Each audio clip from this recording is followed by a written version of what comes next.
இன்ட்ரெஸ்டிங்காக போயிட்டுருக்குண்ணா. அதுலேயும் நேற்றுக்கான மேட்சான ஒரு Mumbai Indians vs Chennai super Kings series அந்த மேட்ச் வேறு லெவலில் இருந்துச்சு. பிகாஸ் சென்னை வந்து ஃபர்ஸ்ட் பேட்டிங் பண்ணாங்க. அதில் எனக்கு சர்ப்ரைசிங்லி ஒரு அஜின்கே ரஹானே ஓப்பனிங் வந்தார். அதே மாதிரி மும்பையிலேருந்து பவுலிங் வந்து முகமது நபி ஓப்பனிங் பவுலிங் போட்டார். எனக்கு இது பார்க்குறதுக்கே ரொம்ப இன்ட்ரெஸ்டிங்காக இருந்துச்சு. ஏன்னா சிஎஸ்கே பக்கத்துலேருந்து ஆக்சுவலி ஒரு ருத்ராஜ் கிரேக்வாட் தான் ஓப்பனிங் வந்திருக்கணும். பட் அஜின்கே ரஹானே வந்தார். சரி ரொம்ப இன்ட்ரெஸ்டிங்காக இருக்கேன்னு பார்த்தா அன்ஃபார்ச்சுனேட்லி ரஹானே சீக்கிரமாக அவுட் ஆகிட்டார். ஐயோ அப்படின்னு யோசிக்கிறதுக்குள்ளே கேப்டன் ருத்ராஜ் கிரேக்வாட் உள்ளே வந்தாருங்க. சீரியஸாக சூப்பராக ஆடினாருங்க. ப்ராப்பர் கிரிக்கெட்டிங் ஷாட்ஸாக இருக்கட்டும், பர்ஃபெக்டாக கேம் எடுத்துகிட்டு போனார். நான் தாண்டா கேப்டன் அப்படின்ற மாதிரி ஒரு பர்ஃபெக்ட் கேப்டன்ஸ் நான் காடி கொடுத்தேன்னே சொல்லலாம். அதே மாதிரி நான் சிவம் துபே வந்துட்டோன்னே எல்லாம் சொன்னாங்க சிவம் துபே எப்படி இந்த மேட்ச்சில் அடிக்க மாட்டார், ஏன்னா வான்கடை பிச்சு வந்து ஆக்சுவலி பவுலர்ஸுக்கு செம்மையாக ஹெல்ப் பண்ணும்.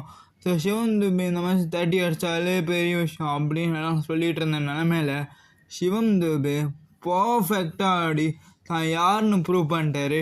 சீரியஸாக எல்லாருக்குமே இது ஒரு சந்தோஷமான செய்தினே சொல்லலாம். அது மட்டும் இல்லாமல்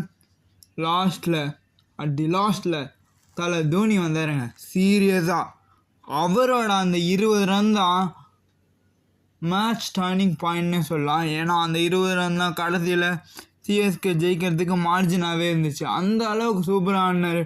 வந்து 4 பாலில் 20 ரன்னா 3 6 அடிச்சாருங்க. வேறு லெவலில் இருந்துச்சு. வந்த ஃபேன்ஸ் எல்லாருக்குமே ஒரு பெரிய ட்ரீட்டாக தான் இது அமைஞ்சது.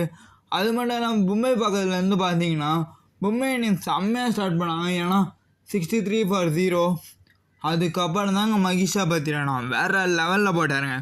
சீரியஸாக 4 விக்கெட் எடுத்தாருங்க. ஒரு மாதிரி வேறு லெவல் பவுலிங் காமிச்சார். அதே மாதிரி ஷர்துல் தாக்கூர் பார்த்திங்கன்னா வந்துட்டு 3 ஓவரில் அதிகமாக ரன்ஸ் கொடுத்துருந்தாரு. பட் அந்த ஒரு ஓவர் பர்ஃபெக்டாக போட்டார். அதே மாதிரி தான் துஷார் தேஷ்பாண்டேக்கும் நடந்துச்சு. துஷார் தேஷ்பாண்டே பார்த்திங்கன்னா 3 ஓவரில் அவரும் நிறைய ரன் கொடுத்துட்டாரு. பட் அந்த கடைசி ஓவரில் அவரும் பயங்கரமாக கண்டெயின் பண்ணார். அதுதான் ஷட் டவுன் ஓவர்ஸ் மும்பை பாயிண்ட் ஆஃப் வியூலேருந்து பார்த்தா. மும்பை பக்கத்தில் உள்ள பாசிட்டிவ் என்ன அப்படின்னு பார்த்தீங்கன்னா, எப்படி விக்கெட் வந்தாலும் சரி, ஒரு ரோஹித் சர்மா மட்டும் கடைசி வரைக்கும் நின்று நான் ரோஹித் சர்மா நான் வந்து முன்னாள் கேப்டன் அப்படின்ற மாதிரி ஒரு தரமான நாக் ஆடினார். ஒரு மாதிரி வேறு லெவல் நாக்குன்னே சொல்லலாம். அது மூலமாக ஒரு செஞ்சுரியாக அவர் அடித்து நான் இந்த வான்கடை நான் மண்ணின் மைந்தன்டா அப்படின்ற மாதிரி ஒரு தரமான நாக்கு ஒன்று ஆடினார்.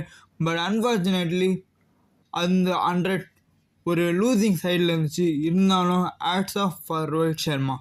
சீரியஸாக வேறு லெவலில் இருந்துச்சு நேற்றுக்கான மேட்ச்.